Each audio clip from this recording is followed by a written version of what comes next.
ఏడవటానికి కూడా శక్తి చాలదు.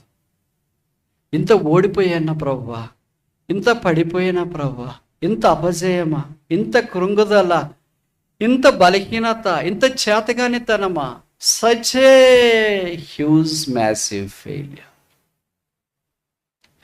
ప్రభుకు స్తోత్రాలు. ఆ సిలువ వేయబడి యేసు దగ్గరికి తిరిగి మనం రావచ్చు. మీలో ఉన్నవాడు లోకములో ఉన్నవానికంటే గొప్పవాడు, శక్తిమంతుడు, is powerful than who is in the world. లోకములో ఉన్న సాతాను కంటే మనలో ఉన్న యేసుక్రీస్తు ప్రభువారు శక్తిమంతుడై ఉన్నాడు. యేసు నామము నిమిత్తము, వాక్యము నిమిత్తము పౌలు అపోస్తలుడు చెరసాల్లో ఉన్నబడిన దినాలవి. ఆయన పరిచయం ద్వారా రక్షణ పొందిన వారు ఆయా స్థలాల్లో చేరి ప్రభువును ఆరాధిస్తూ స్థానిక సంఘముగా పరిగణించబడుతూ ఉన్నారు. కానీ సంఘాల్లో వారు పౌలును పరామర్శించడానికి కొంతమంది రోమా చెరసాల్లోనికి పంపించినారు. అలాంటి వారు వెళ్ళి పౌలును చూసి పరామర్శించి ఆయన పరిచయం ద్వారా మేలు పొంది తిరిగి ఆయన ద్వారా ప్రార్థన సహాయం పొంది వారి వారి స్థలాలకు బయలుదేరి వెళ్తున్నారు. అలాంటి వారిలో 3 యవనస్తులు ప్రముఖంగా ఉన్నారు. ఆ 3 యవనస్తులు కూడా తిరిగి వారి స్థలాలకు బయలుదేరడానికి ఆరంభించినప్పుడు పౌలు వారి కొరకు ప్రార్థన చేసి వారిని ఖాళీగా పంపించక వారి చేతిలో పరిశుద్ధాత్మ దేవుని ద్వారా ప్రేరణ పొంది వ్రాయబడిన పత్రికలు ఇచ్చినాడు. ఆ 3 యవనస్తులు 4 పత్రికలు చేతబట్టుకుని రోమా చెరసాల్లో నుండి బయటకు వస్తున్నారు. ఆ 3 యవనస్తుల్లో మొదటి యవనస్తుని పేరు తుకీకు. ఆయన చేతిలో ఎఫెస్సి, కొలస్సి పత్రిక ఉంది. రెండవ యవనస్తుని పేరు ఎపఫ్రోదీతు. ఆయన చేతిలో ఫిలిప్పీ పత్రిక ఉంది. మూడవ యవనస్తుని పేరు ఒనేసిము. ఆయన చేతిలో ఫిలోమోను పత్రిక ఉంది. ఈ 3 యవనస్తులు 4 పత్రికలు చేతబట్టుకొని రోమా చెరసాల్లో నుండి బయటకు వస్తుంటే చెరసాల గేట్ దగ్గర సెంట్రీ ఉంటారు కదా, సెక్యూరిటీ అంటాం కదా, వాళ్ళు చూసి అనుకున్నారు, పత్రికలు అంటే మీరు ఇప్పుడు మాత్రం బైబిల్ కదా సంచిలో తగిలేసుకుని పోతాడు ఎవరికి తెలియకుండా. అట్టుండదు పాతకాలంలో. పెద్దగా ఎంత మన మ్యాప్ ఉంటుంది కదా, వరల్డ్ మ్యాప్, దాన్ని చుడతాం కదా, అట్లా గ్రంథపు చుట్టలు చుట్టుకొని పోయేది కనిపిస్తుంది. దాన్ని దాచుకోవటానికి కుదరదు. చాలా పెద్దగా బరువు కూడా ఉంటుంది. అలాంటి పత్రికలు యవనస్తులు పట్టుకుని పోతుంటే వాళ్ళు చూసి అనుకున్నారు, సింహాన్నే ఇక్కడ బంధించినాము, సింహ పిల్లలు బయటికి పోయి ఏం చేస్తాయి. వారికి ఆలస్యంగా అర్థమైందంటే బంధించబడిన సింహం లోపల ఏం చేస్తుందో బయటికి వెళ్ళిన తర్వాత సింహ పిల్లలు కూడా బయటికి అదే చేస్తాయని. ఆ సింహ పిల్లలు 3 యవనస్తులు తుకీకు చేతిలో ఉన్న ఎఫెస్సి, కొలస్సి పత్రిక ఎఫెస్సి సంఘానికి, కొలస్సి సంఘానికి ఇచ్చినాడు. ఎపఫ్రోదితు చేతిలో ఉన్న పత్రిక ఫిలిప్పీ సంఘానికి ఇచ్చినాడు. ఒనేసిములో చేతిలో ఉన్న పత్రిక ఫిలోమోను ఇంత ఉన్న దేవుని సంఘానికి ఇచ్చి వారు ఆ పత్రికలు చదువుకొని ఆధ్యాత్మికమైన ప్రోత్సాహం పురికొల్పుతూ ఇంకా క్రీస్తు కొరకు ముందుకు సాగటానికి ఆరంభించినారు. అలాంటి వారికి రాసిన ఈ చెరసాల్లో నుండి రాసిన పత్రికలే ప్రముఖమైనవి. దాంట్లో ఒకటి ఫిలిప్పీ పత్రిక. ఫిలిప్పీ సంఘం యొక్క ఆవిర్భావన అపోస్తుల కార్యాలు 16వ అధ్యాయంలో మనకు కనిపిస్తుంది. అదొక సామాన్యమైన స్త్రీ ద్వారా ఆరంభించబడింది. ఆమె పేరు లుదియా. లుదియా అంటే ట్రవెయిలింగ్, ప్రసవ వేదన అని అర్థం. ఆమె యూరోపియా ప్రాంతము స్త్రీ. ఆమె పెద్ద వ్యాపారవేత్త, చిన్నబన్న వ్యాపారవేత్త కాదు. ఎందుకంటే ఆమె అమ్మే ఊదా రంగు కొంతమంది ఏమనుకుంటారంటే సంతలో బుట్టల్లో పెట్టుకొని రంగు అమ్మే ఆమె అనుకుంటారు. అటు కాదు, హోల్సేల్ డీలర్ యూరప్కే. మీరు ఊహించండి, తెలంగాణకే హోల్సేల్ డీలర్ హైదరాబాద్లో ఉంటే సన్నబన వాళ్ళు ఉంటారా? యూరోప్ దేశానికి, యూరప్ ఖండానికి ఆమె హోల్సేల్ డీలర్. అది కూడా ఏంటంటే ఊదా రంగు, పర్పల్. అది వాడేది ఎవరు? మనలాంటి సామాన్యులు కాదు, రాజులు వాడేది. ఊదా రంగు వస్త్రాలు రాజులకు పరిమితం కాదు. ఆ వస్త్రాలు వాడటానికి అవసరమైన ఊదా రంగు అమ్మే ఆమె చాలా పేరెన్నిక అన్నది. నదీ తీరమందు ప్రార్థన జరగను అనుకొని ఆమె వచ్చిందట. ఇవన్నీ చదువుతున్నప్పుడు నాకు అనిపిస్తుంది, ఇది సాధ్యమేనా? మనం చిన్న చిన్న ఉద్యోగాలు చేసుకుంటేనే మన మందిరికి రావాలా, అందులో ప్రార్థన జరుగుతుంది రావాలంటేనే చాలా పనులు ఉంటాయి. మనం ఖాళీగా ఉన్నామా, రిటైర్డ్ అయినామా, ఫెయిల్ అయిపోయినామా, గాలికి తిరుగుతున్నామా, ఏంటి ప్రార్థనకి ఎక్కడికి వెళ్తామా, ఆదివారం వెళ్ళడమే కష్టమైపోతే మిగతా ప్రార్థనకి ఎక్కడికి వెళ్తామని అనుకుంటాం. కానీ ఆమె ప్రార్థన మీటింగ్కి వచ్చింది. ప్రార్థన మీటింగ్కి రక్షణ లేని వాళ్ళు వస్తారా? వస్తే రక్షణ పొందుతారు, కానీ వాళ్ళు రావట్లేదు. అది సమస్య. ఈ ప్రార్థన మీటింగ్కి వచ్చింది, అది సిస్టర్స్ ప్రార్థన చేసుకుంటున్నారు. దాంట్లో బ్రదర్ పోయి వాక్యం చెప్తున్నారు. ఇది నల్లా అంటే దాన్ని పెద్ద హైలైట్ చేసింటారు, యూట్యూబ్లో పెట్టేసి పోయినాడు. అయ్యో, ప్రభువు హృదయాన్ని తెరిచిన, ఆ ప్రభువుని అంగీకరించి. ఒక వ్యాపారవేత్త యేసుని అంగీకరించడం అంత తేలిక కాదు. ఎందుకంటే కొంతమంది వ్యాపారాలు చేసే వాళ్ళు ఉంటారు కదా, వాళ్ళ మనసు అంతా ఎలాగుంటుందంటే, యేసుని నమ్ముకుంటే ఏం లాభం వస్తుంది, ఏదైనా లాభం మీదే ఆలోచిస్తారు. అలానా ఊరికి వెళ్తే ఏం లాభం వస్తుంది, మీటింగ్కి వెళ్తే ఏం లాభం వస్తుంది, వాళ్ళతో మాట్లాడితే ఏం లాభం వస్తుంది, వీళ్ళతో స్నేహం చేస్తే ఏం లాభం వస్తుంది. లాభం లేకుండా వాళ్ళ మాట తీరే ఉండదు. చిన్న వ్యాపారస్తులే అలాగుంటే యూరోప్ అంతటికి హోల్సేల్ డీలర్ ఆమె మాటలు ఇంకా ఎలాగుండాలా, ఆమె ఆలోచనలు ఎలాగుండాలా అని బైబిల్ సెలవిస్తుంది. ప్రభు ఆమె హృదయాన్ని తెరిచినాడు. ఆమె రక్షణ పొందడం మాత్రమే కాకుండా ఆమె ఇంటి వారందరూ రక్షణ పొందినారు. వారందరూ బాప్తిజం తీసుకోవటానికి కూడా దేవుడు అనుకూలపరిచినాడు. అలాగా ఆ కుటుంబము ఫిలిప్పీ పత్రిక రాయటానికి, సంఘం ఏర్పడటానికి ఆధారమే. ఆ తర్వాత మనకు జరిగిన సంగతి తెలుసు కదా. జైలు అధికారి ఉన్నాడు, ఆయన పేరు రాయలేదేమో, సిస్టర్ పేరు మాత్రం రాసినారు. ఆయన పేరు రాసిన చాలామంది ఆయన పేరు బ్రదర్స్ పెట్టుకుని ఉంటారేమో. పౌలు శీలను కొట్టి, ఆ ఫిలిప్పీలు అంతా కొట్టే మనుషులు వీళ్ళు, చూడండి ఎట్లాంటి వాళ్ళు. అంత కరడగట్టిన ఊరు. యేసు ప్రభు మాట చెప్తే కొట్టే రకము, ఈడ్చే రకము. ఎలాగ ఇచ్చినారంటే ఇంకా ఆయన చనిపోయినాడు అనుకొని వదిలేసి వెళ్ళిపోయారు. ఈ సింహము ఎన్ని దెబ్బలు తిన్నా లేచి నడుస్తుంది, కాళ్ళు ఒకటి బాగుంటే చాలు. కనుక వాళ్ళు లేచి అలాగే వాక్యం ప్రకటిస్తుంటే తీసుకుని చెరసాల్లో వేసినారు. చెరసాల్లో వేసినారు కదా అని మన మాదిరి ఇంకేం చేస్తుందో ప్రార్థన చేసుకుని పడుకుందాం అనుకోలేదు. మన టైప్ ప్రార్థన చేసుకుని పడుకునేది కూడా కాదనుకో. అందరి మీద ఆయాసపడి ఎందుకు ఇటు జరిగింది, పలానా వాళ్ళ వల్ల జరిగింది, వీళ్ళ వల్ల జరిగింది, ఆయన వల్ల జరిగింది, ఈయన వల్ల జరిగింది. మనం తప్ప అందరినీ తీసుకొస్తాం దాంట్లోకి. పౌలు అసలు దాని గురించే పట్టించుకోలే. వాళ్ళ కీర్తనలు పాడుచుండగా బైబిల్లో రాయబడింది. మీరు ఊహిస్తారా? మీరు పౌలు అంటే ఏమనుకుంటారంటే మంచి అపోస్తలుడు అనుకుంటారు. మంచిదే, మంచి రచయిత అనుకుంటారు. మంచిదే, 14 పత్రికలు రాసినారు. మీకు ఇంకొక విషయం చెప్పనా, ఆయన మంచి సింగర్ కూడా, మంచి గాయకుడు. ఆయన పాటలు పాడుతున్నా ఇక్కడ రాసినారు. మరి ఆయన పాటలు పాడుతుంటే ఖైదీలు వినొచ్చుండిరి అంట. ఖైదీల దగ్గర పాటలు పాడినాడంటే చిన్న పన్న మాటలా? వాళ్ళు ఏం బిలీవర్స్ కాదు, కరడగట్టిన వాళ్ళు ఆ లోపల ఉండేవాళ్ళంతా. బట్ చెల్లపల్లి జైలు దగ్గరికి వెళ్ళి మనం పాటలు పాడినామనుకో, ఏమైనా ఉందా? ఖైదీలు వినుచుండేరి, అదే మధ్యరాత్రి దాకా విన్నారంట. ఒక ఆర్కెస్ట్రా మాదిరి పెట్టినారు. అంటే ఈయనకి పాటలు కూడా వచ్చు అని అర్థం, బాగా పాడగలడు అని అర్థం. ప్రభువుని కీర్తించడం ద్వారా కూడా వారిలో ఘనమైన కార్యం జరిగించబడటానికి అవకాశం ఏర్పడింది. ఖైదీలు రక్షణ పొందినారు లేదో మనకు తెలియదు, కానీ దేవుడు గొప్ప అద్భుతం అక్కడ మనకు చేసినాడు. భూకంపం వచ్చింది, చెరసాల తలుపులన్నీ కదిలిపోతున్నాయి, ఖైదీల సంఖ్యలన్నీ ఇడిపోయినాయి. అంతా పారిపోతారేమో అని చెరసాల నాయకుడికి భయం వేసింది. పారిపోతే చెరసాల నాయకుని యొక్క ఉద్యోగం పోద్ది, సస్పెండ్ చేస్తారు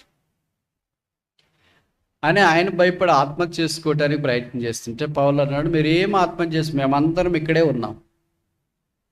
ఎవరైనా సంకెళ్ళు దిగిపోయిన తర్వాత ఉంటారు. మామూలుగానే సంకెళ్ళు వేస్తేనే జైలు చెరసాల గోడలు దూకి పారిపోతుంటే సంకెళ్ళన్నీ తెగిపోయినా అది రాత్రిపూట అయినా పారిపోలేదు. దేవుని వాక్యము, దేవుని పాటలు వారి హృదయాల్లో అలాగే పనిచేస్తూ వచ్చినాయి. అందుకే వారంతా అక్కడే ఉండిపోయారు. పౌలు పరిచర్య వాడు పట్టింది, బంధించింది, శిలువ దగ్గరికి తీసుకుని వచ్చింది. చెరసాల నాయకుడు ఇప్పుడు పౌలు దగ్గరికి వచ్చి అన్నాడు, అయ్యలారా.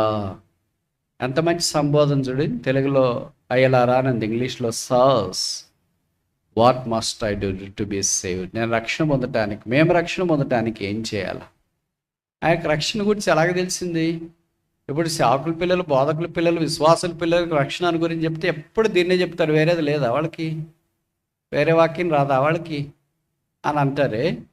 మరి చెరసాల నాయకుడికి రక్షణ గురించి ఎవరు చెప్పారా? ఎందుకు అవసరం వచ్చింది? వాడు పౌలు అన్నాడు, ప్రభువైన యేసునందు విశ్వాసం ఉంచుము, అప్పుడు నీవును నీ ఇంటి వారు రక్షణ పొందు. నేను ఇప్పుడు ఒక ప్రశ్న అడుగుతా, మీరు నేరుగా సూటికి జవాబు చెప్పండి, సరేనా?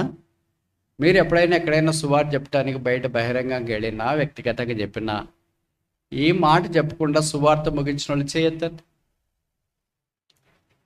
ఎక్కడ నాకు తెలిసి ప్రపంచంలో ఏ సువార్తికుడు ఉండడంటే తప్పు కాదేమో. ఖచ్చితంగా ఈ మాట చెప్తే అర్థం ఏంటంటే ఇంక ముగింపులోకి వచ్చినాడు. ఎక్కడో పోయి చెప్తుంటాడు అనుకో, కొన్నిసార్లు వాళ్ళని ఆపు తడతా ఉంటారు. ఇంకా ఆపటానికి సిగ్నల్ ఏమంటే, ప్రభువైన యేసునందు విశ్వాసం ఉంచుము, అప్పుడు నీవును నీ ఇంటి వారిను రక్షణ పొందుదురు అంటే ఇంకా అయిపోయింది, పరసమాప్తం. ఈ వాక్యము మిలియన్ల కొద్ది ప్రజలకి రక్షణలోనికి తీసుకురావడానికి హేతువై ఒక్క జైలు అధికారి దగ్గర పౌలు చెప్పిన మాట, ఎలాగ చిన్న చిన్న మాటలు బయటకు వచ్చి ఆశీర్వాదకరంగా దేవుడు మార్చి ఆయన కుటుంబం రక్షణ పొందినారు. అలాగ ఫిలిప్పీ సంఘము ఏర్పడేది. కనుక ఫిలిప్పీ సంఘం అంత తేలిగ్గా ఏర్పడలేదు. పౌలుని ఈడ్చిన వీధుల్లో నుండి పడిన గాయాలు, దెబ్బలు, బొండలు వేసినారంటే కాళ్ళకు. అలాంటి రాత్రిపూట పాటలు పాడినారు. అలాంటి స్థలంలో నుండి ఫిలిప్పీ సంఘం ఏర్పడింది. ఇప్పుడు వారు ఆత్మీయమైన వారిగా వృద్ధి పొందాలని పౌలు వారిని ప్రోత్సహించడానికి అక్కడి నుండి ఒక యవనస్తుడు వచ్చినాడు. ఆయన పేరే ఎపఫ్రొదితు. పౌలుకు నమ్మకమైన పరిచారక. అలాంటి వారికి పత్రిక ఇచ్చి వారికి పంపించారు. మనస్సును గురించి రాసి, సాధారణంగా లెటరు, ఉత్తరము జైల్లో ఉన్నవాళ్ళు బయట వాళ్ళకి రాస్తారు, బయట వాళ్ళు జైల్లో వాళ్ళకి రాస్తారు. ఆదరించాలనుకునే వాళ్ళు జైలుకు బయట ఉన్నవాళ్ళు, జైల్లో ఉన్నవాళ్ళని, ఖైదీలను ఆదరిస్తారా? ఖైదీ బయట ఉన్న వాళ్ళని, స్వేచ్ఛగా ఉన్న వాళ్ళని ఆదరిస్తారు.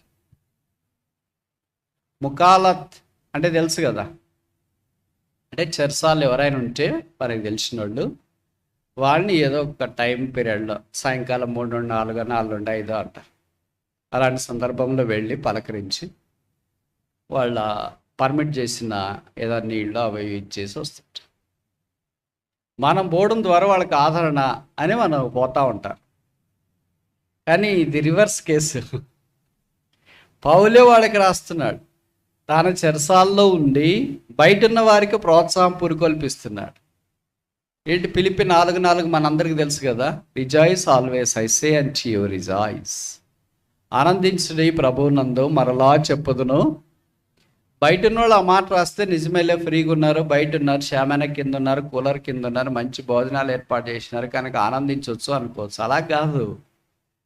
సంఖ్యలలో బంధించబడి రోమా సైనికులు తన చుట్టూ పరివారం ఉన్నప్పుడు ఇంకా ఆయన సంఖ్యలలో నుండి బయటకు వచ్చి క్రీస్తు కొరకై ఇంకా బలమైన సాధనముగా వాడబడతానని అవకాశం లేని తాళంలో ఆయనకు ఆనందం గుర్తొచ్చింది.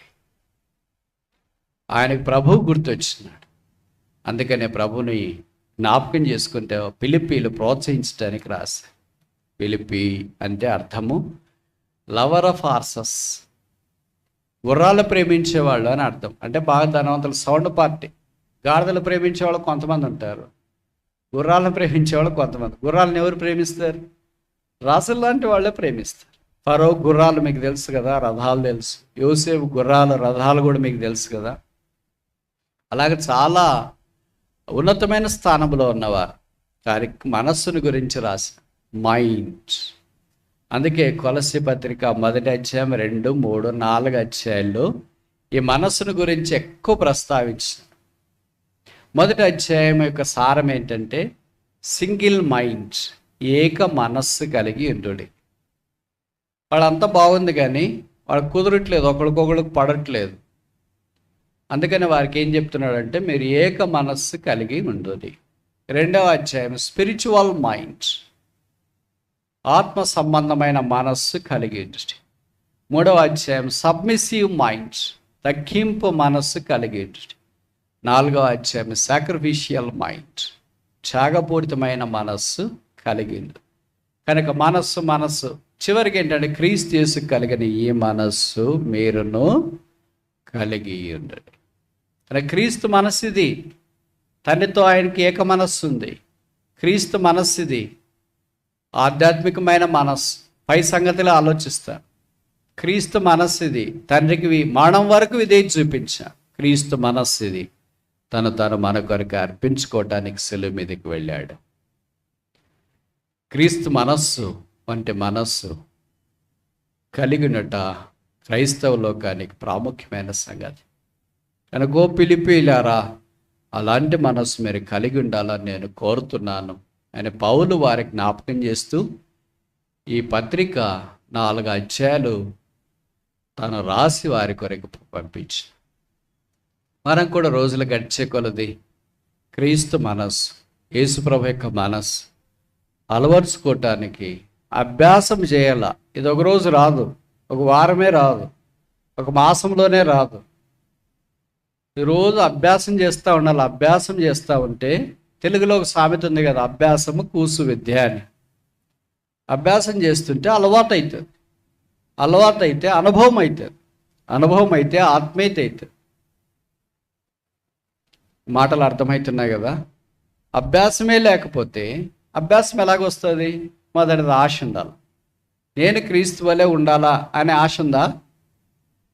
అలాగే చాలామందికి ఉండదు. నేను పలానా వ్యక్తి వలె ఉండాలని ఆశ ఉంటుంది.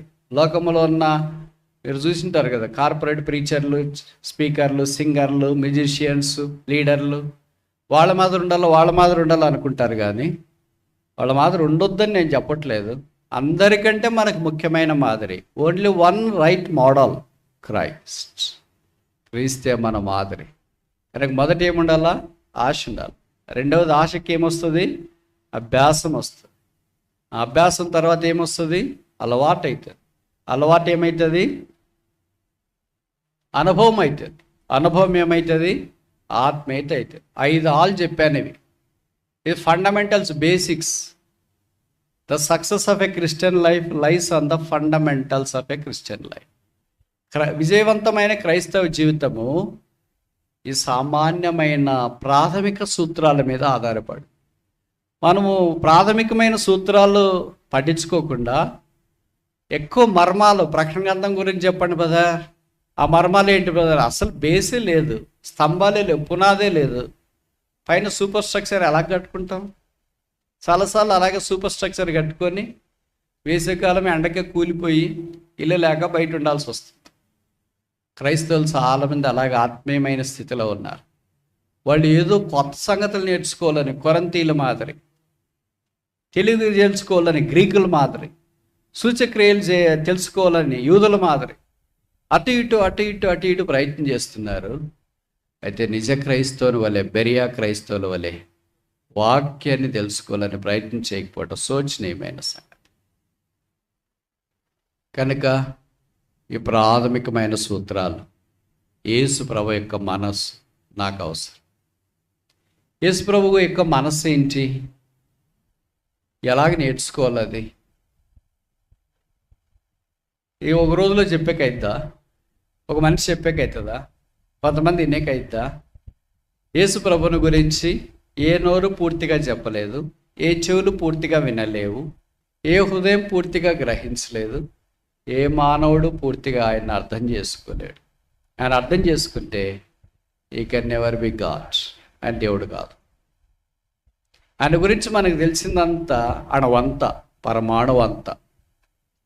దాంట్లో పౌలు చాలా సంగతులు రాస్తాడు. నేను ఆయన్ని ఎరగాల, ఆయన మనసు కలిగి ఉండాలంటే ఆయన ఎలాంటి వాడో నాకు తెలియాలి కదా. అందుకే 3వ అధ్యాయం ఇందాక మనం చదువుకున్న 10-11 వచనాలు అనుకుంటా, అక్కడ అంటాడు, that I may know him.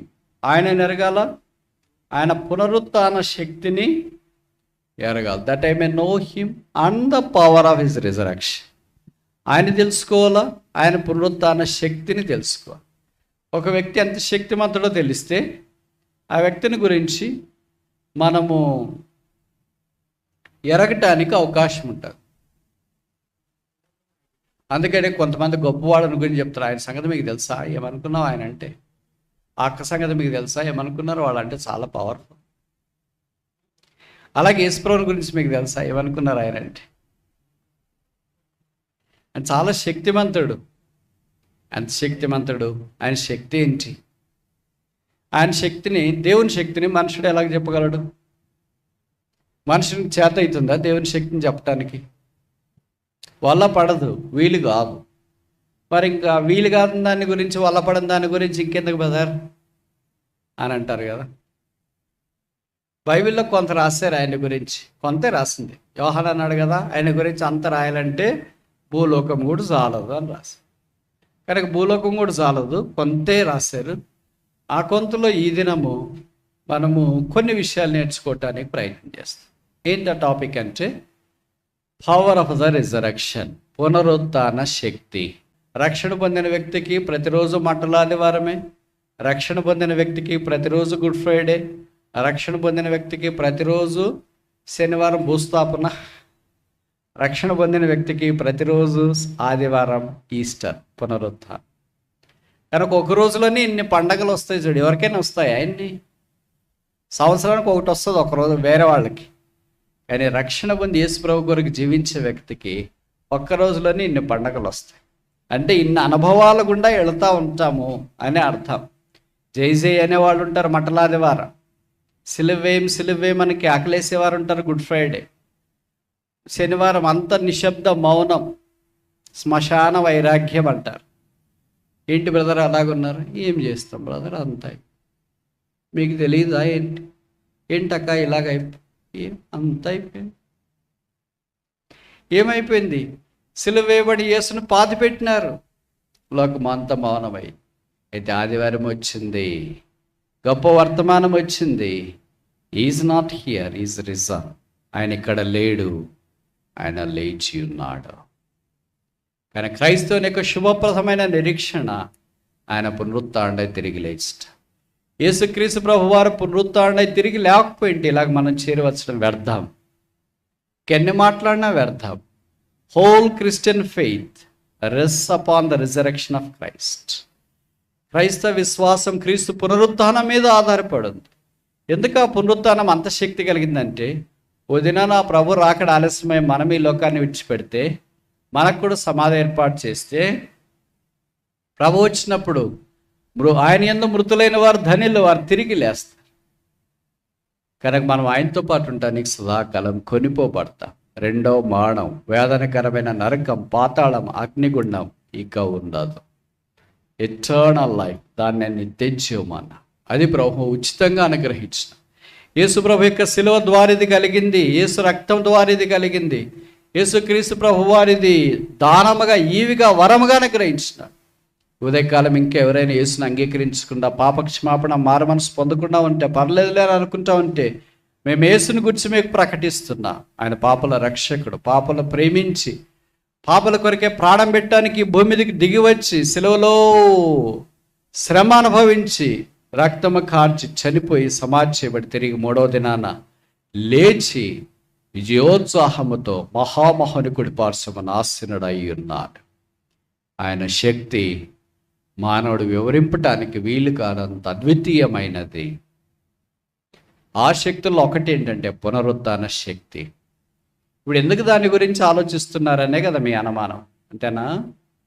ఎవరికైనా ఆలోచన ఉన్నోళ్ళకి ఎందుకు ఈ టాపిక్ తీసుకున్నాడు అని. దాదాపు 40 రోజులు యేసు ప్రభువారు ఈ భూమి మీద తిరిగి లేచిన తర్వాత రకరకాలైన వ్యక్తులకు ప్రత్యక్షమయ్యాడు. తిరిగి ఆయన ఆరోహణై పెంట అంటే 50వ అధ్యాయాన పరిశుద్ధాత్మ దేవుడు భూమి మీదకి దిగి వచ్చినాడు. అపోస్తుల కార్యాలు 2వ అధ్యాయంలో అప్పుడు సంఘము ఏర్పడింది. ఇప్పుడు పునరుత్థానమైన యేసు 10 ప్రత్యక్షతలు తెలియజేసినట్లు బైబిల్ పండితులు చెప్తారు. అంటే 10 సందర్భాల్లో ఈ ఆదివారం నుండి 40 రోజుల్లో కనిపిస్తూ వచ్చిన అవి ఈరోజు కొన్ని మనం నేర్చుకోవటానికి ప్రయత్నం చేస్తాం. ఆయన శక్తి ఏంటి? ఆ శక్తి అంటే పునరుత్థాన శక్తి. ఎన్ని శక్తులు ఉన్నాయి ఆయనకి? ఎన్ని ఉన్నాయి? శక్తి వల్ల ఇప్పుడు ఏం లాభం అంటే, మనం ఎంత శక్తిమంతులమో ఎరగాలంటే మన రక్షకుడు, మన తండ్రి, మన ప్రభు ఎంత శక్తిమంతుడో తెలుసుకోవాలి కదా. ఆయన ఎంత శక్తిమంతుడో మనం తెలుసుకోకపోతే మనం ఎంత బలహీనలో సాతలో మనకు గుర్తు చేస్తాం. బైబిల్లో రాయబడింది కదా, 1 యోహాను 2:19 అనుకుంటా, he that is in you is greater than he that is outside. మీలో ఉన్నవాడు లోకములో ఉన్నవాని కంటే గొప్పవాడు, శక్తిమంతుడు, is powerful than who is in the world. లోకములో ఉన్న సాతాను కంటే మనలో ఉన్న యేసుక్రీస్తు ప్రభువారు శక్తిమంతుడై ఉన్నాడు. ఇప్పుడు ఈ శక్తులు కొత్త నిబంధన సువార్తలో మనకు 5 విషయాలు లేదా 5 సందర్భాల్లో వెల్లడి చేయబడి లేదా 5 రకాలైన శక్తులను గురించి వాడబడుతూ వచ్చి మొదట చూస్తామా? 5 రకాలైన శక్తులు చూస్తాం. మొదటిది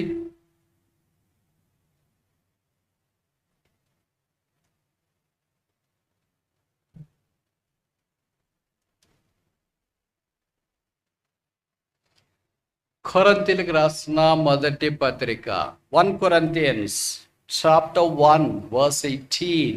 1 కొరింథీ 1:18. 1 Corinthians chapter 1 verse 18. కొరింథీయులకు రాసిన మొదటి పత్రిక మొదటి అధ్యాయము 18వ వచనం. 1 Corinthians chapter 1 verse 18. సిలువను గూర్చిన వార్త నశించున్న వారికి వెరితనం కానీ రక్షించబడుతున్న మనకు దేవుని శక్తి. మొదటి శక్తి ఏం శక్తి? The power of the cross. సిలువ శక్తి, సిలువ వర్తమానం. సిలువ లోకానికి ప్రకటిస్తున్నాడు. లోకం అనుకుంటుంది, అయ్యో యేసుప్రభుని సిలువ వేసారు, ఆయన అంత బలహీనుడు, ఆ మనుషులు వేస్తూ ఉంటే దేవుడు ఎలాగ సిలువ మీద అలాగే ఉండిపోయాడు అని. మనందరినీ బలహీనులైన మనల్ని బలవంతులు చేయటం కొరకై బలవంతుడైన యేసు ప్రభువారు మన కొరకై సిలువలో బలహీనుడిగా చేయబడ్డాడు. బంధించబడిన మనల్ని విడిపించట కొరకై మనందరి కొరకై యేసు ప్రభువారు సిలువలో మేకుల చేత బంధించబడ్డారు. 6000 సంవత్సరాల మానవ చరిత్రలో సిలువ మానవ జీవితాన్ని మహోన్నత ఉజ్వల భవిష్యత్తులోనికి తీసుకుని రావటానికి దేవుడు ఏర్పాటు చేసిన మార్గం, దైవ సంకల్పం, ఆ దేవుని ఏర్పాటు. ఆ సిలువ రక్తం ద్వారా, సిలువ వార్త ద్వారా, సిలువ శక్తి ద్వారా పాపి అయిన మనల్ని, బలహీనులైన మనల్ని, దుష్టులైన మనల్ని, చెరుపుచే మనల్ని, దేవునికి శత్రులుగా మనల్ని సంధించడం, ప్రేమించడం, ఆకర్షించడం దేవుని దయాపూర్వకమైన సంకల్పమైంది. రోమపత్రిక 5లో రాయబడింది, దేవుడు మన తన ప్రేమను వెల్లడిపరుచున్నాడు. ఎట్లనగా మనం ఇంకా బలహీనమై ఉండగా, భక్తిహీనమై ఉండగా, శత్రులమై ఉండగా యుక్తకాలమైన క్రీస్తు యేసు మన కొరకై చనిపోయాడు. ఒక బలవంతుని కొరకు ఎవరైనా చనిపోతారు కానీ బలహీన కొరకు ఎవరు చనిపోతారు? మిత్రుని కొరకు ఎవరైనా చనిపోతారేమో కానీ శత్రువుల కొరకు ఎవరు చనిపోతారు? పరిశుద్ధుని కొరకు ఎవరైనా చనిపోతారేమో కానీ పాపల కొరకు ఎవరు చనిపోతారు? నీతిమంతుని కొరకు ఎవరైనా ప్రాణం పెట్టడానికి ముందుకు వస్తారేమో కానీ దుర్నీతిమంతుల కొరకు ప్రాణం పెట్టడానికి ఎవరు ముందుకు వస్తారు? ఒకే ఒక్కడు మానవ చరిత్రలో అలాగ చేసినాడు, ఆయన పేరే యేసుక్రీస్తు. ఆ శిలువ వర్తమానము క్రైస్తవ లోకానికి శుభం, ఆశీర్వాదం, రక్షణ తీసుకొని వచ్చింది. అంటే దీని అర్థం క్రైస్తవ లోకానికి ఒక్కటేనా అని కాదు. రక్షణ పొందక మునుపు వ్యక్తికైతే రక్షణ ఆశీర్వాదం కలిగిస్తుంది. రక్షణ పొందిన తర్వాత ఈ సిలువ అంతటితో ఆగిపోదు. బైబిల్లో రాయబడింది, take up your cross daily and follow me. అనుదినమును సిలువను ఎత్తుకొని నన్ను వెంబడించుడి. అది చివరి దాకా. అందుకే పౌలు అపోస్తలులు గల్తీ 6:14 రాశాడు, సిలువైందో తప్ప మరి దేని యందును అతిశయించటం నాకు దూరమవునుగాక. కనుక సిలువ దగ్గరికి వచ్చి రక్షణ పొందిన తర్వాత పాపి ఆ సిలువను ఎత్తుకొని ఆ సిలువ మీదే ఆధారపడిన వాడై తన యాత్రను కొనసాగించినాడు. అందుకే యేసు ప్రభువే మొదటి సిలువ అనే సంగతిని గురించి మాట్లాడుతూ వచ్చినాడు. పౌలు కొరింథీలో ఈ వాక్యాన్ని జ్ఞాపకం చేయడానికి పూనుకున్నాడు. అనేక సందర్భాల్లో రక్షణ కొరకు ఈ సిలువను మనం అనుకుంటాం. అనుదిన జీవితంలో ఈ సిలువను అన్వయించుకోకపోవటం చాలా విషాదకరమైన సంగతి. సిలువ మనకి ఏం జ్ఞాపకం చేస్తుందంటే, మొదటిది సెల్ఫ్ డినయల్, మనల్ని మనం ఉపేక్షించుకునేటట్లుగా చేస్తుంది. మనల్ని ఉపేక్షించుకోవాలంటే మనం ఎంత బలహీనలు ఎరగాలి కదా. కానీ మనమేమనుకుంటామంటే సిలువ దగ్గరికి వచ్చిన తర్వాత మనం చాలా గొప్పోళ్ళు అనుకుంటాం. సెల్ఫ్ డినైల్ వెళ్ళిపోతుంది, మనల్ని మనం ఉపేక్షించుకోవడం అనేది వెళ్ళిపోతుంది. మనం చాలా బాగా బలంగా ఉన్న వాళ్ళు మనం తలస్తాం. కాదు, సిలువ బలహీనులను బలవంతులుగా చేస్తుంది. ప్రభువా నేను బలహీనుడను, అపోస్తలుడైన పౌలు అన్నాడు కదా, నేను ఎప్పుడు బలహీనుడను అప్పుడు బలవంతుడు. When I'm weak then I'm strong అనుకుంటాం. మనం ఎలాగ అనుకుంటామంటే when I'm strong then I'm strong అనుకుంటాం. ఇంకోసారి చెప్పనా, when I'm strong then I'm strong అనుకుంటా. ఎప్పుడు నేను బలవంతుడిని అప్పుడే బలవంతుడిని. దానికి కొత్తగా చెప్పాల్సిన పని ఏముంది? అందుకే పునరుత్థాన శక్తి వారిలో కార్యసిద్ధి కలిగించడానికి మొదటి హేతు ఏంటంటే సిలువ దగ్గరికి రావడం, సిలువ శక్తి. రెండవది చూస్తామా, పరిచయమైన వాక్య భాగము ఫిలిప్పీ పత్రిక 3వ అధ్యాయము 11వ వచనం ఇందాక మనం చదివాం. పునరుత్థాన శక్తి.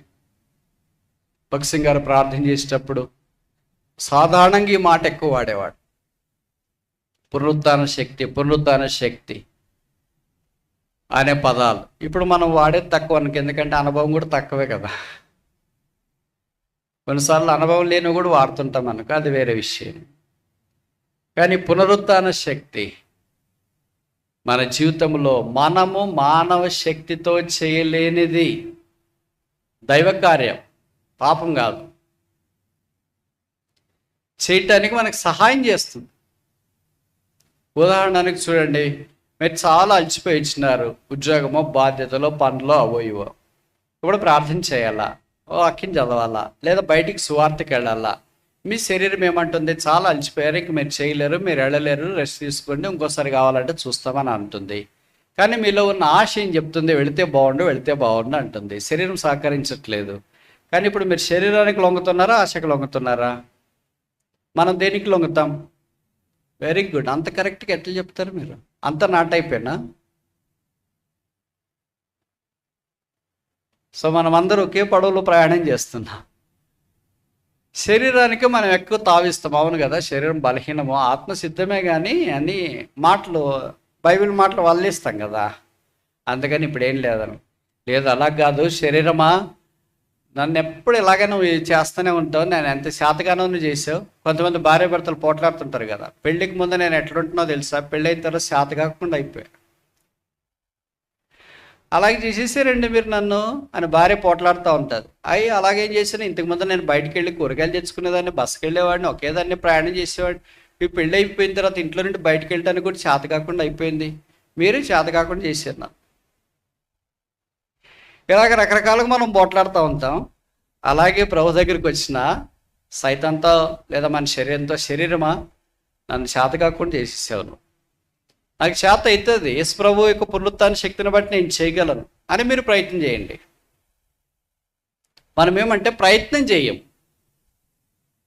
ఏదైనా ప్రయత్నం చేస్తేనే సఫలమవుతామా విఫలమవుతామా అనేది. అసలు ప్రయత్నం చేయకుండానే విఫలమవుతానులే, ఏం ప్రయత్నం చేస్తామంటే, ఏంటి బ్రదర్ మీరు చదువుకోవడం మానేశారని నేను ఒక బ్రదర్ని అడిగితే ఆయన అన్నాడు, ఇంటర్మీడియట్ చదివితే ఫెయిల్ అవుతామంట కదా, అందుకనే మానేసానా అన్నాడు.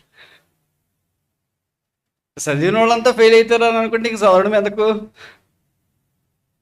పాస్ అయిన వాళ్ళు కూడా ఉన్నారు కదా, ర్యాంకులు వచ్చిన వాళ్ళు కూడా ఉన్నారు కదా, పేపర్లో ఫోటోలు వేసిన వాళ్ళు కూడా ఉన్నారు కదా. వాళ్ళ గుర్తుకు రావట్లేదేంటి? ఎవరు ఇళ్ళు పక్కన వాళ్ళు ఇంటి ఎదురోళ్ళు ఫెయిల్ అయి ఉంటారు కదా, వాళ్ళే వీళ్ళకి మోడల్గా గుర్తొచ్చింటారు. మా ఇంటి ఎదురుకు ఒక ఆయన ఇంటర్మీడియట్ ఫెయిల్ అయ్యాడు, అందుకే నేను కూడా ఇంటర్మీడియట్ దాకా పోతే ఫెయిల్ అనేది ఎందుకు నా జీవితంలో బాగుండదు కదా, 10th క్లాస్ పాస్ అయ్యాను, పాస్ అనేదే పెట్టుకుంటే 10th పాస్, ఇంటర్మీడియట్ ఫెయిల్ అనేది బాగుండదు కదా అని అనుకుంటా ఉంటారు. భౌతికంగా ఇది ఎంత వాస్తవమో ఆత్మీయం కూడా అంతే. ప్రయత్నం చేయాల, అది మన చేత కాదు. ప్రభు ఇది నా చేత కాదు, కానీ మీ పునరుద్ధరణ శక్తి నన్ను చేత అయ్యేటట్టు చేస్తుందంట. నా శరీరం సహకరించట్లేదు, కానీ నేను ఇలాగ ఉండాలనుకుంటాను. ఈ పొరపాటు చేయటానికి నా శరీరం ప్రేరేపిస్తుంది, కానీ ఈ పొరపాటు చేయకుండా ఉండాలా పునరుద్ధరణ శక్తి. అలాగే మీరు ప్రయత్నం చేసి చూడండి, అద్భుతం కొన్నిసార్లు మనం చూస్తాం. ఉదాహరణకు లూకాసు వార్త 24వ అధ్యాయంలో ఎమ్మాయి గ్రామాన్ని నుండి మన్నించండి, ఎమ్మాయి గ్రామానికి యెరూషలేము నుండి 2 వ్యక్తులు వస్తున్నారు, దంపతులు. వాళ్ళతో యేసుప్రభువు వచ్చినాడు. 24:15 యేసు తానే వచ్చి వారితో కూడా నడిచాను. దాదాపు 7-8 మైళ్ళు నడిచినాడు. 10 కిలోమీటర్ల పైన 12 కిలోమీటర్లు నడిచి వచ్చినాడు. సాయంకాలం ఇంటికి వచ్చేటప్పుడు బాగా ఆలస్యం అయిపోయింది. ఇంట్లో ఇంకేదో రొట్టెలు చేపలు ఏదో చేసుకొని తిన్నారు. తిన్న తర్వాత అంటే తినక మునుపు యేసుప్రభువుకి ఇస్తే ఆయన చేతిలో ఎత్తి లేదా రొట్టెను పట్టుకొని కృతజ్ఞతాస్తులు చెల్లించి ఆశీర్వదించినాడు. వాళ్ళకి ఇచ్చినాడు. వాళ్ళు దాన్ని తింటుంటే వాళ్ళ కళ్ళు తెరవబడ్డాయి. ఆయన వారికి అదృష్టాయి. ఇప్పుడు ప్రభువు అని వాళ్ళు గుర్తించినారు. గుర్తించిన తర్వాత మామూలుగా మనం ఏమనుకుంటాం, గుర్తించినాములే, వచ్చే ఆదివారం పోయి యెరూషలేములో పెద్దలకి చెప్తాము, అక్కడ అంతా పేతురు యోహాను వాళ్ళంతా అన్నోళ్ళు ఉన్నారు కదా అని అనుకుంటాం. కానీ బైబిల్ ఏం రాశాడు తెలుసా మీకు? ఈశ్వరులకు ఏమనుకుంటే ఏ భార్య భర్త అయినా ఏమనుకుంటారు, రాత్రి వాళ్ళ జీవితంలో గొప్ప అద్భుతం జరిగింది అని అనుకోండి. ఆ రాత్రే వెళ్ళి అద్భుతం ఇలాగ జరిగింది అని చెప్పగలటానికి ఏ భార్య భర్తలైనా ధైర్యం చేస్తారా? ఒకవేళ ఎవరో ఒకరు భర్త పోదాము అన్నాడు అనుకో, భార్య ఏమంటుంది, నేను అలసిపోయినాను, నేను రాలేను, ఏం పోతాను రాత్రిపూట, దారి కూడా సరిగ్గా లేదు, కానీ కావాలంటే తర్వాత పోదాంలే అనుకుంటా. ఇప్పుడంటే మనకు ఫోన్లో వచ్చినా కనుక ఫోన్లో చెప్పు అంట. అప్పుడు లేవు కదా మరి. ఒకళ్ళు పోదామంటే ఒకళ్ళు వద్దంటారు. ఈశ్వరులకు ఇలాగే జరుగుతుంది. కానీ బైబిల్లో రాసిన మాట చూస్తే చాలా ఆశ్చర్యం ఇస్తుంది. చూడండి 24వ అధ్యాయం లూకాసు వార్త, Luke chapter 24.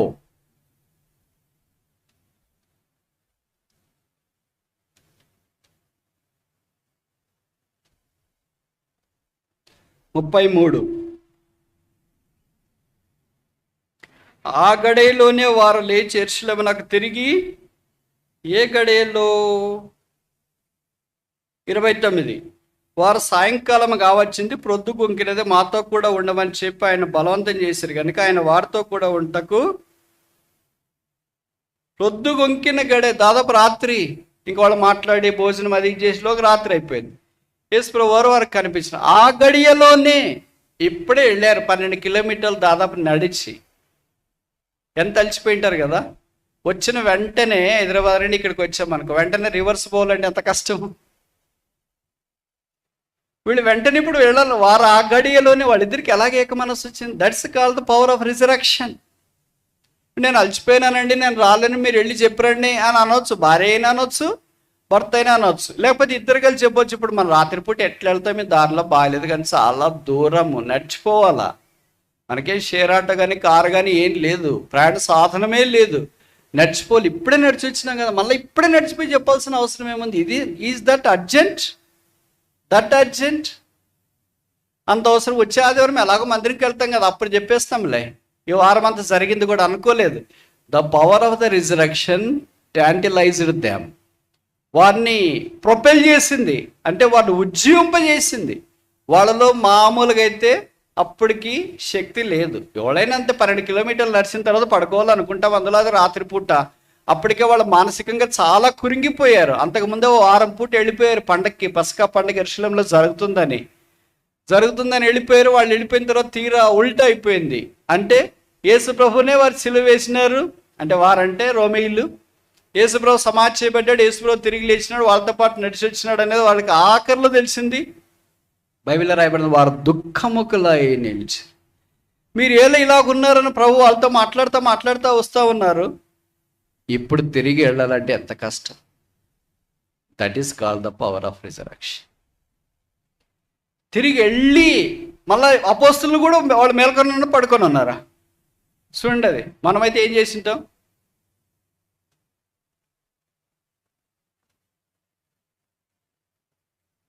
34. ప్రభు నిజముగా సీమోనుకు కనబడినని చెప్పుకొని సుండరి, వారు అది విని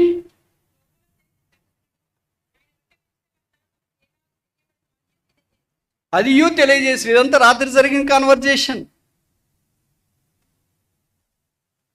రిజరక్షన్ ఏం చేసిందంటే, అంటే మీరు రాత్రి మాట్లాడుకునేదంతా రిజరక్షన్ పవర్ అని కాదు దీని అర్థం. రాత్రి ప్రయాణాలన్నీ రిజరక్షన్ పవర్ అని కాదు. దీని అర్థం ఏంటంటే, when we fail to do the work of the lord by our physical power and stamina, the power of the resurrection enlighten us to carry on and continue the Lord's work no matter what the situation is, how tired we are. మనం ఎంత బలహీనమైనా, ఎంత అలసిపోయినా, ఎంత చేతకాకపోయినా దేవుని పనిలో సాగిపోవటానికి మన శరీర బలహీనత ఆటంకం లేకుండా శరీరాన్ని ప్రోత్సహించి ఆ శక్తిని ఉంచుతుంది. అందుకే భక్సింగ్ గారి ప్రార్థనలో, pour the power of resurrection నానాస్, మా మీద మీ పునరుత్థాన శక్తిని పోయండి.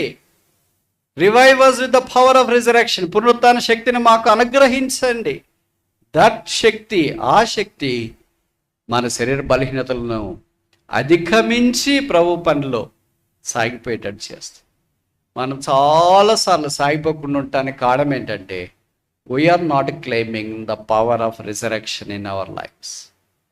ప్రభు ఇది నా చేత కాదు, కానీ నాకు అవసరమో, వెళ్ళాలా, ఈ పనిలో పాలు పొందాలా, నాకు సహాయం చేయని ఎవరు అభ్యాసంతో ముందుకు ప్రయత్నం చేస్తారో ప్రభు వారికి సహాయం చేస్తారు. నేను ఈ మాట చెప్తే మీరు అనుకోవచ్చు, అంటే మన బలహీనతలు మనం తెలిసినప్పుడు ముందే అయిపోవాలి కదా బ్రదర్, మధ్యలో దారిలో పడిపోయేదానికంటే అని. దారిలో పడిపోయి పునరుత్థాన శక్తి కాదు, అది మన శక్తి, మన షుగర్, మన BP. The power of the resurrection will not make you halt there in the middle. వారు ఆ రాత్రి యెరూషలేముకి వెళ్ళారు, మరి వాళ్ళని ఏం దొంగలు కొట్టలేదు, ఏం కీడు రాలేదే. అంటే మీరు కూడా రాత్రిపూట అట్లా నడిచిపోండి అని చెప్పట్లేదు. అంటే పునరుత్థాన శక్తి ఏం చేస్తుందంటే, అన్ని ఆటంకాలు, దొంగలు, దౌర్జన్యాలు, దోపిడీలు, తర్వాత పాములు, తేళ్ళు, ఇవన్నీ ఏమేమైతే మనం ఊహిస్తామో రాత్రిపూట ఏం జరుగుతాయి అనేది, అవన్నీ దేవుడు మట్టమయం చేసిన. ఇంక నేను ఇలాగ చెప్పనా, ఇప్పుడు కూడా మనము రాత్రి అనే కాలంలో ఉన్నాం. ఇప్పుడు మనం ఈ దంపతుల వలె ప్రయాణం చేయాల. ఎక్కడికి? పరలోకపు యెరూషలేములోనికి. ఏ వర్తమానంతోనా? ఈజ్ రిజన్, ఆయన లేచాడు, మాకు కనిపించినాడు. వాళ్ళు చెప్పింది అది, మాకు కూడా కనిపడినాడు, మాకు కూడా రొట్టించినాడు, మా ఇంట్లోకి వచ్చేసాడు. Ever all shock. పునరుత్థానం వర్తమానము మనం షాకు గురయ్యేటట్లు చేస్తుంది, విభ్రాంతికి లోనయ్యేటట్టు చేస్తుంది, సంతోషభరితలయ్యేటట్టు చేస్తుంది. శరీరం సహకరించినవాడు ముందుకెళ్ళేటట్లు ఈ పునరుత్థాన శక్తి మనకు సహాయపడుతుంది. మూడోది చూస్తామా? పరిచయమైన వాక్య భాగము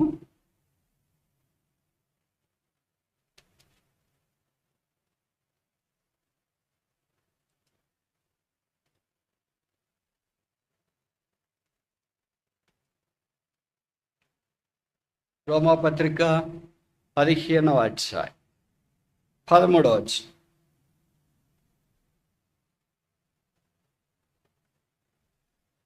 రోమాపత్రిక 15వ అధ్యాయం, రోమన్ చాప్టర్ 15.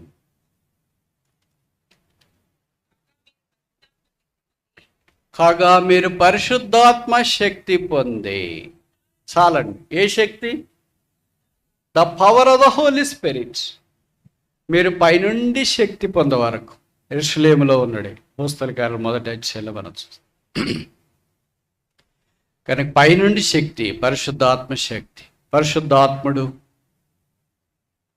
శక్తిమంతుడు, పాపమును గురించి, నీతిని గురించి, తీర్పును గురించి ఒప్పింపజేసి దైవ సన్నిధిలోనికి నడిపించేవాడు. యేసును అంగీకరించే వారిలో జరిగించే ప్రక్రియ పరిశుద్ధాత్మని యొక్క పని. రక్షణ పొందిన తర్వాత పరిశుద్ధాత్ముడు కూడా రక్షణ పొందిన వ్యక్తుల్లో పూర్తిగా నివసిస్తాడు. పరిశుద్ధాత్మ దేవుడు స్త్రీలింగమా పురుషలింగమా? కొంతమంది చెప్తారు కదా, ఏమని చెప్తారు? పరిశుద్ధాత్మ దేవుడు వచ్చిందన్నా, పోయిందన్నా, దేవుని ఆత్మ వచ్చిందన్నా, మాట్లాడిందన్నా. వచ్చింది పోయింది కాదు, వచ్చినాడు, మాట్లాడినాడు, వెళ్ళాడు. ఆయన ఆయన అని రాశారు యోహాను సువార్తలో. ఆయన అంటే ఎవరు? పరిశుద్ధాత్మ దేవుని గురించి. ఆయన మిమ్మును సర్వసత్యంలోనికి నడిపించును, ఆయన మీకు ఆదరణగా ఉండను, నేను వెళ్ళి ఆయనను మీ యొద్దకు. ఆమె కాదు. అందుకే పరిశుద్ధాత్మ దేవుడు ఎలాంటి వాడో మనం తెలియకుండానే రకరకాలుగా వాడేస్తుంటాం. సైతాన్ని కూడా అలాగే అనుకుంటాం. సైతాన్ని కూడా స్త్రీలింగమా పురుషలింగమా? అది కూడా అలాగే చెప్తుంటా. సైతాన్ వచ్చిందన్నా, పోయిందన్నా, మా మీదే దాడి చేస్తుందన్నా. దాడి చేస్తుంది, వచ్చింది, పోయింది కాదు, వచ్చాడు, పోయాడు, దాడి చేస్తాడు. బైబిల్లో రాశారు కదా, మీలో ఉన్నవాడు లోకములో ఉన్నవానికంటే he that is in the world is he that is in you is greater than he that is in the world. ఈ లోకాధికారి, the prince of this world. కనుక సైతానుడు పురుషలింగం. వచ్చింది పోయింది కాదు. మమ్మల్ని బాధిస్తుందన్న సైతాను మమ్మల్ని పట్టి పీడిస్తుందన్నా, మమ్మల్ని లాగేస్తుందన్న కాదు. లాగేస్తున్నాడు, బాధిస్తున్నాడు, పీడిస్తున్నాడు. పరిశుద్ధాత్మ దేవుడు కూడా మనలో నిలిచిండే ఈ కార్యం జరిగిస్తాడు. మనం యేసును అంగీకరించిన వెంటనే మన పాపాలు క్షమించబడతాయి. పరిశుద్ధాత్మ దేవుడు మన హృదయంలోనికి వస్తాడు. ఆయన ఒక వ్యక్తి. మళ్ళీ పరిశుద్ధాత్మ దేవుడు కొరకు కనిపెట్టుకొని ఉండండి. ఏంటి అది కనిపెట్టుకుని ఉండేది? పరిశుద్ధాత్మ అభిషేక ప్రార్థన, పరిశుద్ధాత్మ అభిషేక కోడిక, పరిశుద్ధాత్మ అభిషేక తైలం. ఏంటి ఇవన్నీ? అర్థం కాని పేర్లు, అంతేనా? అర్థమై పేర్లు కాదు. పరిశుద్ధాత్మ దేవుడు ఒక వ్యక్తి మన ఇంట్లోకి మీ ఆయన, మీ ఆవిడ, మీ పిల్లలు వచ్చినారు. ఎలాగొస్తారు? వెళ్ళి తలుపు తీసి పెట్టినారు. ఒక కాలు పెట్టేసి ఒక కాలు బయటికి పెడుతున్నారా? ఏంటమ్మాయి రమ్మంటావా వద్దా? ఏంట్రా రమ్మంటారా వద్దా? డాడీ రమ్మంటావా వద్దా అని అంటారా? వస్తే పూర్తిగా వస్తారు. మనం కూడా వాళ్ళకి చెప్తాం, రావాలనుకుంటే పూర్తిగా రా, మాట్లాడాలనుకుంటే బయట నిలబడమాట. ఒక కాలు లోపట ఒక కాలు బయట అట్లొద్దు. ఒక చేయి లోపట ఒక చేయి బయట. కనుక పరిశుద్ధాత్మ దేవుడు మనలోనికి వస్తున్న తర్వాత పూర్తిగా ఒక వ్యక్తి చెయ్యి కాలు పూర్తిగా ఎలాగ లోపలికి వస్తాడో అలాగ మనలోనికి వస్తాడు. అందుకే 1 కొరింథీ 3:16 పౌలు అన్నాడు కదా, know ye not that you are the temple of God and the Holy Spirit dwelleth in you. దేవుని ఆలయమై ఉన్నారని పరిశుద్ధాత్మ దేవుడు మీలో ఏం చేస్తున్నాడు? షికారు కొడుతున్నాడు కాదు, నివసించుచున్నాడని మీరు ఎరగరా? ఆయన వచ్చినాడు, ఆయన నివసిస్తున్నాడు. మరి ఆత్మతో నింపబడ్డంటే ఏంటి బ్రదర్? అభిషేకం అంటే ఏంటి బ్రదర్ అని అంటే పరిశుద్ధాత్మ దేవునికి మనల్ని అప్పగించుకోవడం. వచ్చినాడు, ఉన్నాడు, లోపల ఉన్నాడు. కానీ మనం ఏం చేస్తామంటే ఆయనకి అధికారం లేకుండా మనం తీసుకుంటాం. కార్లో అనుకోండి, కార్లో వెళ్తుంటాం కదా, దాంట్లో డ్రైవర్ సీట్ ఉంటుంది, మిగతా సీట్లు ఉంటాయి. డ్రైవింగ్ వచ్చిన వాళ్ళు డ్రైవర్ సీట్లో కూర్చుంటారు, వాళ్ళు డ్రైవ్ చేస్తారు. మిగతా రానోళ్ళు పక్కన కూర్చొని ఉంటారు. వీళ్ళు ఎక్కువ భయపడుతుంటారు, వీళ్ళు ఎక్కువ చెప్తుంటారు వాళ్ళకి, కుక్క వస్తుంది, స్పీడ్ బ్రేకర్ వస్తుంది, పందలు వస్తున్నాయి, ట్రాఫిక్ ఉంది, జాగ్రత్త, నువ్వు చూసేది వదలట్లేదు, సరిగ్గా చూడాలా, అద్దాలన్నా పెట్టుకో. ఈ తిట్లే ఎక్కువైపోతాయని వాళ్ళని వెనక సీట్లో కూర్చోలే, నేను ముందు తోలుతా ఉంటాను. పరిశుద్ధాత్మ దేవుడికి మనం అట్లా స్టీరింగ్ ఇస్తే పరిశుద్ధాత్మ దేవుడు నడిపిస్తాడు. మనం ఏం చేస్తామంటే పరిశుద్ధాత్మ దేవుడు నడిపించదంటే ఆయన మార్గాలు మనకి ఇష్టం ఉండదు కదా. ఆయన అంతా పరిశుద్ధుడు, పరిశుద్ధమైన మార్గం, పరిశుద్ధ ఆలోచనలు, పరిశుద్ధ తలంపులు, పరిశుద్ధ ప్రవర్తన, పరిశుద్ధతలో ఉండుడి, be holy as I'm holy అని అన్నాడు. కనుక మనకు అంత అట్లా ఇష్టం ఉండదు కదా. మనకంత అపవిత్రత, పాపము, అపరాధము, దోషము, కీడు, నష్టము, కోపము, దగ, పగ ఇవన్నీ అంటే మనకి అందుకని పరిశుద్ధాత్మ దేవునికి ఏం చెప్తామంటే మీరు పక్కన ఉండండి, ఆదివారం వస్తారు, సరేనా? సోమవారం నుండి శనివారం దాకా డ్రైవింగ్ నాదే, ఆదివారం డ్రైవింగ్ పరిశుద్ధాత్మ దేవుడు. వచ్చి ఆపు చేస్తే ఇక్కడ కూర్చొని ఆరాధన చేసి పాటలు పాడి ఇక్కడి నుండి వెళ్ళి మా ఇంటి దగ్గరికి రా, ఈరోజు పడుకునే దాకా ఉండండి, తర్వాత ఇంక సోమవారం నుండి వద్దులే మళ్ళీ ఆదివారం వస్తారు, సరేనా? అప్పటిదాకా వెనక సీట్లో కూర్చో. కనుక పరిశుద్ధాత్మ దేవుడు వెనక సీట్లో కూర్చుంటే మనమే ట్రై చేస్తున్నాం. అందుకే ఎన్నో నష్టాలు వస్తుంటాయి మనకి. జీవితంలో ఓటమి, కుటుంబంలో ఓటమి, సేవలో ఓటమి, ప్రతి దాంట్లో ఓటమి. ఓటమి నాకు లేదనే వాళ్ళు ఎవరైనా ఉన్నారా? ఓటమి నాకు ఎక్కువ అనేవాళ్ళు ఎవరైనా ఉన్నారా? నేను ఒకడే అనుకున్నా. అంత విజయశాలలు, ప్రభుకు స్తోత్రాలు. ప్రభువును బట్టి మీరంతా విజయశాలలుగా ఉన్నారు. కొన్నిసార్లు ఆలోచించినప్పుడు ఎంత ఓటమి, ప్రార్థనలో ఓటమి, ఆరాధనలో ఓటమి, వాక్యములో ఓటమి, ఆత్మీయంగా ఓటమి, సువార్త చేయడంలో ఓటమి, దైవ సేవకుడిగా ఓటమి, దేవుని యొక్క పరిచారకుడిగా ఓటమి, సండే క్లాస్ టీచర్గా ఓటమి, ఆల్ డిఫీట్. ఏం చేయాలి ప్రభు ఈ ఓటమితో నేనేం చేయాలి? ఆల్ ఫెయిల్యూర్, అపజయము, ఓటమి, కృంగుదల, అవమానము. ఎంతకాలం ఏమంటే స్టీరింగ్ నేనే పట్టుకొని ఉన్నా, పరిశుద్ధాత్మ దేవునికి ఇట్లేదు. ఆయన ఉన్నాడు, ఇంట్లోనే ఉన్నాడు, పెరట్లోనే ఉన్నాడు, మందిరంలోనే ఉన్నాడు, హృదయంలోనే ఉన్నాడు. కానీ ఆయనకి పని అప్పగించకపోతే ఆయన మన విషయమై పూచికత్తు తీసుకొని ఇట్లేళ్ళు అని చెప్ప వినేవాళ్ళకే చెప్తారు. ఎవరన్నా మీరు కూడా అంతే కదా. తల్లిదండ్రులు కూడా ఇంట్లో పిల్లలు 2 ఉన్నారు అనుకో, ఒకడికే చెప్తుంటారు అన్నీ. మార్కెట్కి పోయిరా, కూరగాయలు తీసుకురా, స్కూల్కి పోయిరా, నన్ను అక్కడ డ్రాప్ చేయరా, ఇక్కడ రారా, అది ఇదని. వాడికి విసుగొచ్చి ఏమంటాడంటే, ఏం అన్నీ నాకే చెప్తావు? వాడు స్తంభం మాత్రం ఉన్నాడు కదా అన్న, వాడికి చెప్పొచ్చు కదా. వద్దులేరా నువ్వే, తాటి చెట్టు మాత్రం లేకపోయినా నువ్వే పర్లేదు లేడు, ఎన్ని నాకే చెప్తారు, నాకు ఎంత అలసట వస్తుంది అనుకున్నారు, వాడికి మాత్రం ఏం చెప్పట్లేదు అని. అంటే ఎప్పుడన్నా ఒక్కడే ఉన్నప్పుడు చెప్పి, ఎందుకురా నువ్వు అట్లా బాధపడుతున్నట్టే, వారు అన్ని పనులన్నీ నాకే చెప్తావు, ఉదయం నుండి రాత్రి దాకా ఎంత సెలవులైనా ఎంత చేస్తున్నానో నాకే చెప్తావు. వినేవానికే చెప్తాంరా, విననోనికి చెప్పలేం కదా. పండ్లున్న చెట్టుకే రాళ్ళ దెబ్బలు ఎక్కువ, కాయని బేరం చెట్టుని రాళ్ళతో ఎవరు కొడతారు? పండిన చెట్టు ఎక్కువ బరంతో నేల తోగుతుంది, పందని పైన తిరిగి గాల్లో. అలాగూ వినేవాడికి పరిశుద్ధాత్మ దేవుడు చెప్తాడు. విన్న ప్రభా అనేవాడికి పరిశుద్ధాత్మ దేవుడు చెప్పడు. ఆయన మాటకు మనం విధేయత చూపించేది ఎంత తక్కువైపోయింది. ఆ శక్తి మనలో కార్యసిద్ధి కలిగించడం లేదు. అందుకనే ఓడిపోయి, కృంగిపోయి, డస్సిపోయి, సూలిపోయి, కొన్నిసార్లు ఎలాగ అనిపిస్తుంది చెప్పనా? మీకు కాదు, నాకు. అలాంటి వాళ్ళు బహుశా ఇక్కడ ఎవరు ఉండకపోవచ్చు కదా. ఏడవటానికి కూడా శక్తి చాలదు. ఇంత ఓడిపోయానా ప్రభువా, ఇంత పడిపోయినా ప్రభువా, ఇంత అపజయమా, ఇంత కృంగుదల, ఇంత బలహీనత, ఇంత చేతగానితనమా, such a huge massive failure. ప్రభుకు స్తోత్రాలు. ఆ సెలవు వేయబడి యేసు దగ్గరికి తిరిగి మనం రావచ్చు. జీవితంలో కృంగిపోయాం.